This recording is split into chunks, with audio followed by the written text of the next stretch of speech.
Topik yang ketiga ni, kaedah statistik deskriptif ni, dia berkaitan dengan dua jenis ukuran saja. Ukuran ni anda dah biasa jumpa. Cuma di sini kita akan belajar lebih mendalam. Iaitu satu yang dinamakan sebagai ukuran kecenderungan memusat, satu lagi yang dinamakan sebagai ukuran serakan. Dan kita akan lihat bagaimana kedua-dua ukuran tersebut boleh digunakan. Ukuran kecenderungan memusat ni, okey, just sebagai dia punya makluman apa yang kita akan belajar. Ada banyak ukuran kecenderungan memusat dan banyak ukuran serakan. Dan tentu ada banyak. Dalam buku teks tu ada banyak. Cuma untuk tujuan kelas ni, saya hanya akan berkongsi. Saya akan fokus pada beberapa saja. Daripada yang banyak tu, saya fokus pada beberapa saja. Maksudnya apa itu? Maksudnya ilmu statistik ni luas. Sangat-sangat luas. Ada 1001 macam. Jadi untuk tujuan pengajar ni, dalam kelas ni hanya kalau boleh kata sebahagian kecil saja daripada ukuran yang ada yang saya boleh kongsikan. Dan yang sebahagian kecil tu ialah yang penting, yang popular, yang selalu digunakan. Dengan harapan satu hari nanti setelah anda mengikuti kursus ni, bila anda jumpa mana-mana ukuran statistik, anda boleh faham dengan mudah sebab basic tu anda dah ada. Dalam sekolah dulu kita belajar sifir 1 sampai sifir 12 tak? Cikgu ajar kita sampai sifir 1 sampai sifir 12. Itu je sifir yang kita suruh hafal kan. Tapi adakah dalam dunia matematik tu sifir dia sampai 12 je? Kita ada sifir, kita perlu kali yang 13. Kadang-kadang kita perlukan nombor-nombor yang besar kita darabkan. Tapi kenapa belajar sampai sifir 12 saja? Itu menunjukkan bahawa asas dia sampai sifir 12. Selepas itu ialah ada lagi. Tapi kalau anda ada asas dia, insya-Allah anda boleh faham apa yang berkaitan dengan perkara tersebut.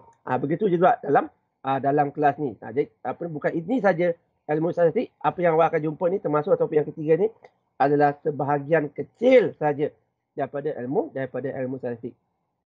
Tapi kalau anda ada asas ni dalam kelas ni, alhamdulillah, saya yakin selepas ini bila anda lihat data-data statistik, bukan sekadar anda boleh mengira, anda boleh memahami. Apa ukuran kecenderungan memusat? Memusat ni nama je pun pusat kan? Memusat, bahasa Melayu dia pusat. Memusat maksudnya dia menumpu pada satu nombor. Ada banyak nombor, kita gode, kita kira, dia jadi satu nombor. Itu maksudnya ukuran kecenderungan memusat. Daripada data yang banyak, kita boleh keluarkan satu data yang boleh mewakili data yang banyak tadi. Itu nama ukuran kecenderungan memusat. Apa dia ukuran kecenderungan memusat? Yang paling popular ialah nilai purata. Average. Purata. Nilai purata ataupun nilai mean. Kalau bahasa Inggeris dia akan tulis MEAN. Nilai purata. Average. Ataupun MEAN. Yang kedua kita ada nilai median. Dan yang ketiga, nilai mood. Okey, apa tu purata, apa tu median, apa tu mood, nanti kita akan pergi satu persatu. Okey, bukan lawan, boleh kata lawan ataupun dia punya pasangan dia. Tadi kita ada ukuran memusat. Satu ukuran yang menumpu pada satu nombor. Okey, yang kedua kita perlukan ukuran serakan. Dia akan menghasilkan satu ukuran juga, tapi dia akan menggambarkan bagaimanakah keadaan taburan data tersebut. Seratkan ni maknanya kalau bahasa Melayu dia berseratkan. Bagaimana data tersebut berseratkan antara satu sama lain. Kita perlukan satu ukuran. Ini pun banyak juga ukuran dia. Ada 1001 macam, cuma kat sini kita belajar dua je. Yang pertama nama dia range ataupun julat.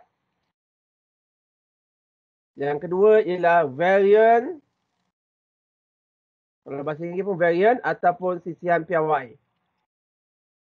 Sisihan piawai, English dia ialah standard deviation. Sisihan piawai, English ialah standard deviation. Jadi ada lebih kurang 5 ukuran. Purata, median dan mood untuk memusat ditambah dengan 2 ukuran serakan iaitu julat dan juga sisihan piawai.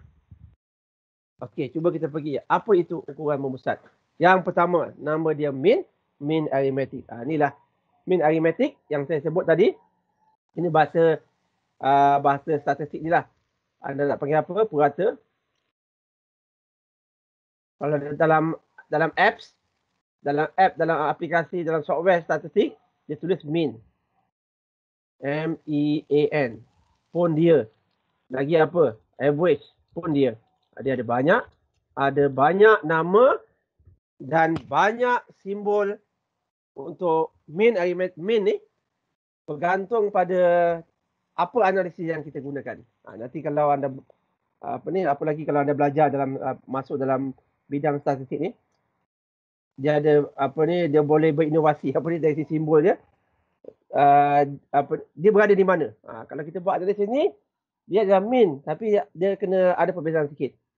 Untuk kelas ni ada dua simbol untuk mean, iaitu simbol yang pertama yang nombor 1 ni, yang saya highlightkan ni, bentuk macam U tapi kita sebut dia mu. MU. Lebih kurang Manchester United lah tu kan. MU. Simbol dia ialah dia bukan U dia bukan U macam biasa. Ni U kan. Selalunya dia ada 2 ekor. Dia ada 2 ekor ni macam M jugalah. Tapi dia sebenarnya adalah mu. Ni simbol dia sebab dia ada ekor ni. Bukan huruf U bukan kalau awak tulis U, huruf U bulat-bulat, dah tentu salah lah simbol dia. Sebutan dia adalah mu. Dia adalah mean populasi. Mean populasi, purata daripada populasi. Ini yang selalu Jabatan Perangkat buat ni. Purata pendapatan purata pendapatan isi rumah. Macam kuliah minggu lepas kan saya tunjukkan Saya tunjukkan purata pendapatan isi rumah di Malaysia, di Kuala Lumpur kan, itu household income, average household income kan. Itu ialah mu sebenarnya sebab dia ada data daripada DOS selalunya dia bersifat populasi. Unless kalau dia ambil sampel daripada sebahagian tu, kita boleh gunakan simbol mu. Jadi simbol mu ni dia mewakili mean bagi populasi. Manakala jika kita buat sampling, kita ambil sampel daripada katalah daripada 1 juta isi rumah yang ada di KL tu. Katalah ada 1 juta, populasi 1 juta. Saya ambil 100,000 je. Saya ambil 10,000 je. Saya kira dia punya mean juga. Itu maksudnya ialah mean sample. Itu maksudnya ialah mean sample. Yang pertama tadi mean populasi, yang kedua ialah mean sample. Walaupun dia mean, walaupun dia purata, walaupun dia average, walaupun nama dia mean arithmetic, tapi sebab dia datang daripada sampel, kita gunakan simbol X bar. Ni simbol X bar. Kalau ditulis X, huruf X macam biasa, letak bar di kat atas. Ni kalau orang nak tulis huruf besar. Ada kalanya ditulis huruf kecil. Huruf kecil ditulis begini. Dia ada dia ada melengkung sikit lah. Dia nak tunjukkan cara penulisan melengkung X bar pun boleh. Okey. Jadi ada dua mean populasi, mean daripada sampel. Mean populasi datangnya menggambarkan purata bagi populasi. Mean bagi sampel menggambarkan purata bagi sampel. Itu dari sisi simbol Macam mana nak kira dia? Nak kira dia sama ada dia mean sampel ke mean populasi ke, cara pengiraan dia sama. Penjumlahan bahagi bilangan. Semua unsur. Ada berapa isi rumah tadi? Ada 1 juta isi rumah. Ada 1 juta nombor yang berkaitan dengan pendapatan setiap isi rumah.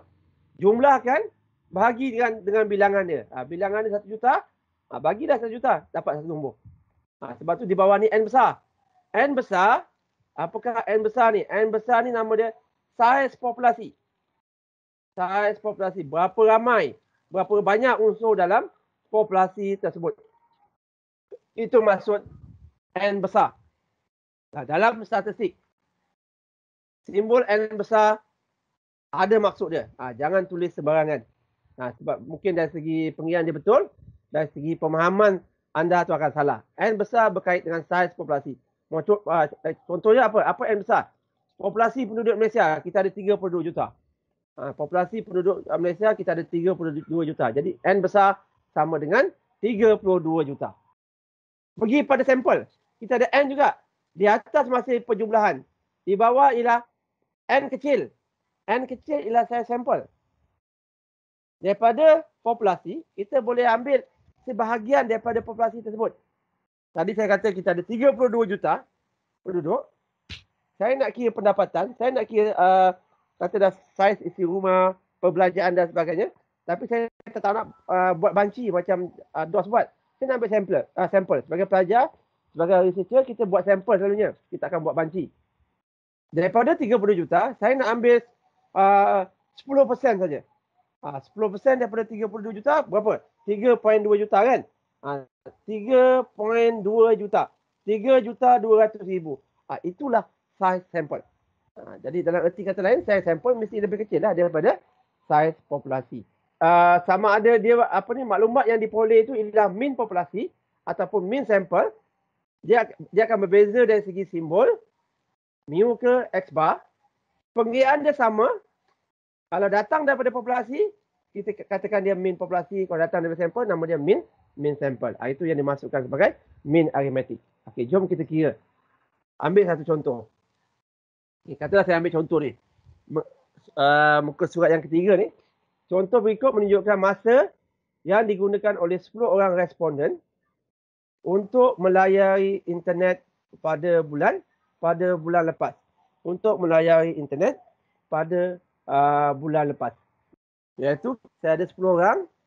Responden yang pertama kata 0 jam. Katalah masa dia jam masa dia jam. J dalam hours.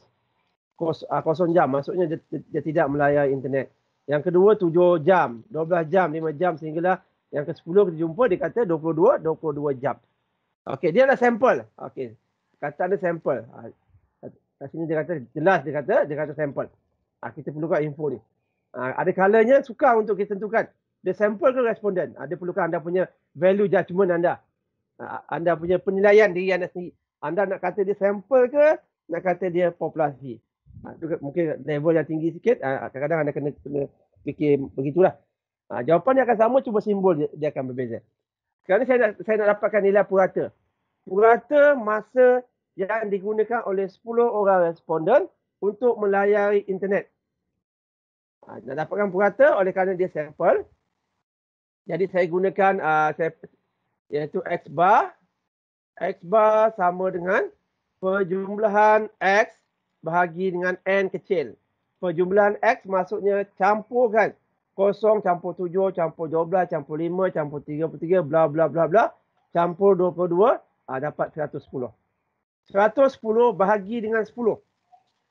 Kenapa 10? Kenapa 110 bagi dengan 10? 110 ni ialah jumlah masa. 10 tu ialah bilangan. Ada 10 orang kan? Berapa nombor? 1, 2, 3, 4, 5, 6, 7, 8, 9, 10. Termasuklah nombor kosong nombor kosong tak boleh disisihkan sebab nombor kosong itu ialah salah satu nilai pemboleh ubah masa yang digunakan untuk melayari internet pada bulan lepas. Sebab tu kita bagi 10 dan 10 tu ialah n kecil. Jadi bila saya bagikan saya dapat 11. X bar sama dengan kat sini kita boleh tulis X bar sama dengan 11. Kalau lagi spesifik dia mesti ditulis dalam bentuk unit. 11 apa? 11 jam. X bar sama dengan 11 jam. Itu yang dimasukkan dengan ukuran kecenderungan memusat mean arithmetic. Apakah yang dimasukkan dengan 11 jam ni? Apakah yang dimasukkan dengan 11 jam ni? Itu lagi penting daripada mengira ni. Untuk mengira 11 jam ni, tak perlu masuk kelas saya ni pun, tak perlu masuk kelas statistik pun awak boleh dapat nombor 11 ni. Ini basic kita mengira kan. Di sekolah kita dah belajar matematik, ini adalah basic matematik. Cuma dalam statistik, yang lebih penting adalah apakah yang dimasukkan dengan 11 jam tu. Kalau awak lihat data daripada pendapatan purata isi rumah yang saya jelaskan pada kuliah minggu lepas.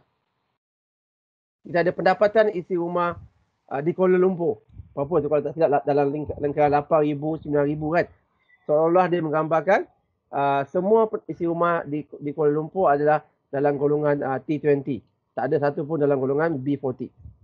Itu nilai purata kan. Kalau katalah kita gunakan X sama dengan 11 ni. Apakah yang dimasukkan dengan 11 jam ni? Ini perkara yang perlu awak beri perhatian. Awak perlu faham apakah maksud di sebalik nombor yang diberikan oleh purata. Apa sahaja nilai purata ni dia ada cerita dia. Berapa nilai X bar? Nilai X bar sama dengan 11 ni bermaksud secara puratanya setiap orang responden melayari internet selama 11 jam pada bulan lepas. Jadi saya ulang balik apa maksud 11 jam ni? Secara puratanya, setiap orang responden menghabiskan masa selama 11 jam untuk melayari internet pada bulan lepas. Dia data dia bulan lepas kan. Jadi secara puratanya seorang menghabiskan masa 11 jam. Okay, soalan saya kan, kalau kita lihat 11 jam,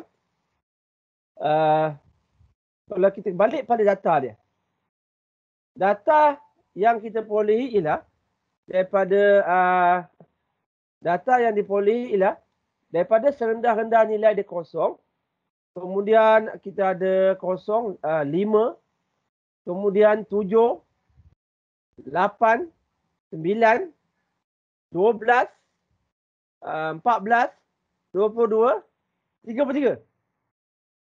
Ada 10 nombor yang kita dapat, tapi tak ada satu pun yang nombor 11. Tak ada satu pun responden yang kita temui mengatakan dia menghabiskan masa selama 11 jam. Kan pelik sikit tu kan. Tapi nilai purata dia 11. Tapi dalam nombor ni tak ada pun 11.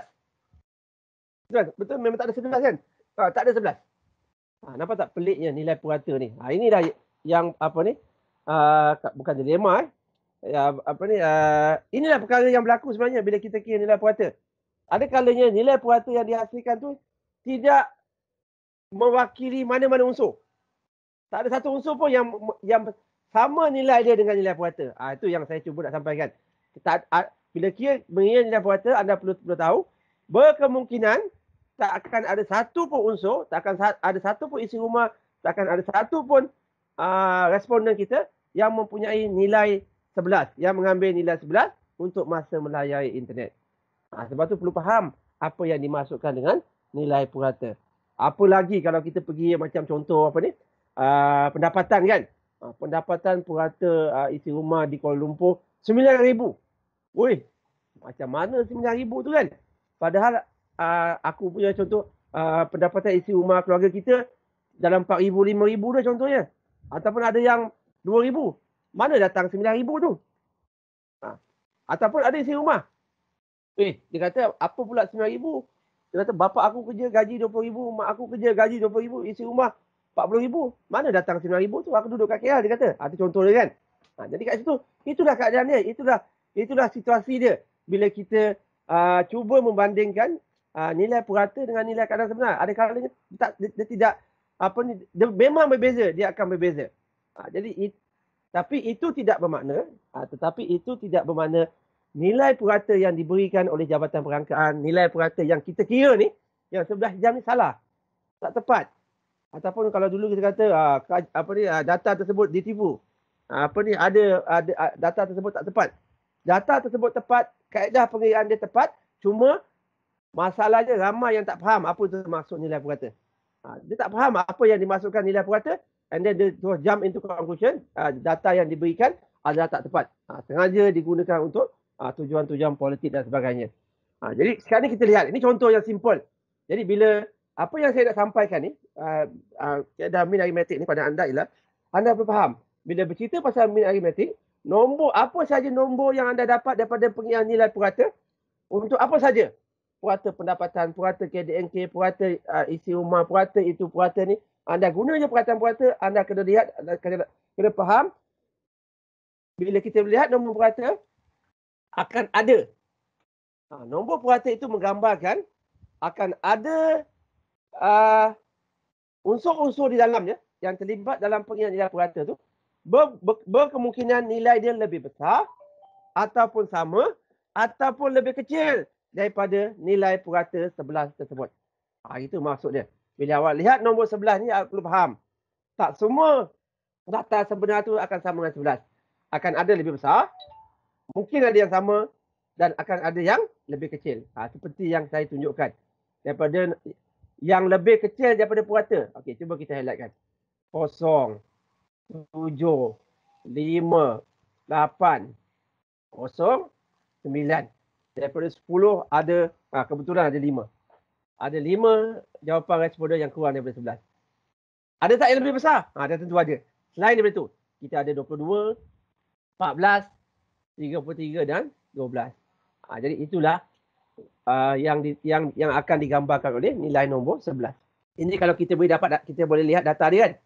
Kalau kita tak boleh lihat data dia, katalah saya tutup nombor data ni kan.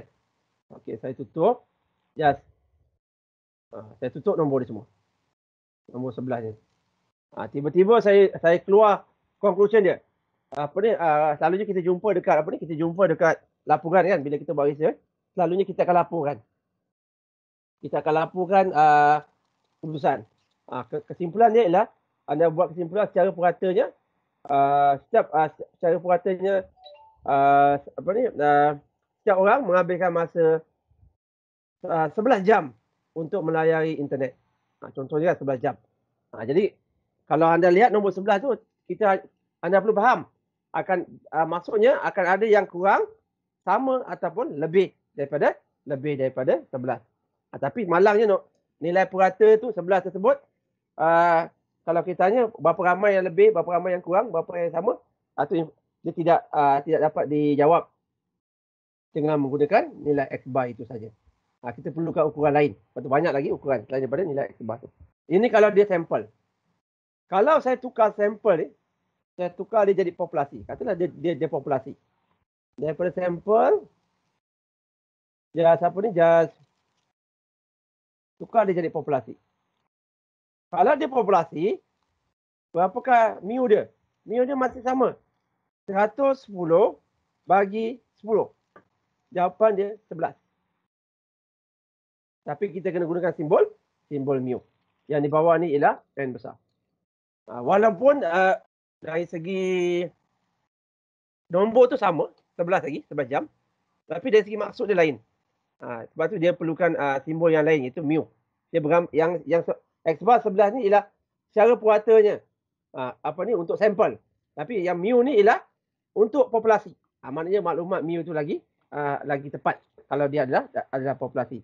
Jadi kat sini perlu bezakan yang mana sama ada dia populasi ataupun sampel. Macam mana nak tahu? Anda katalah dalam exam kan. Jadi awak kena faham soalan tu dah. Soalan tu dia bercerita pasal populasi ke?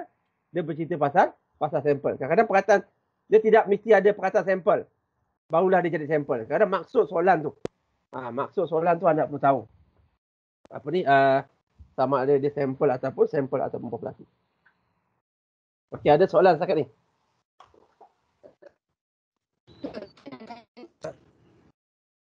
Okey, siapa nak bertanya tu? Saya. Silakan.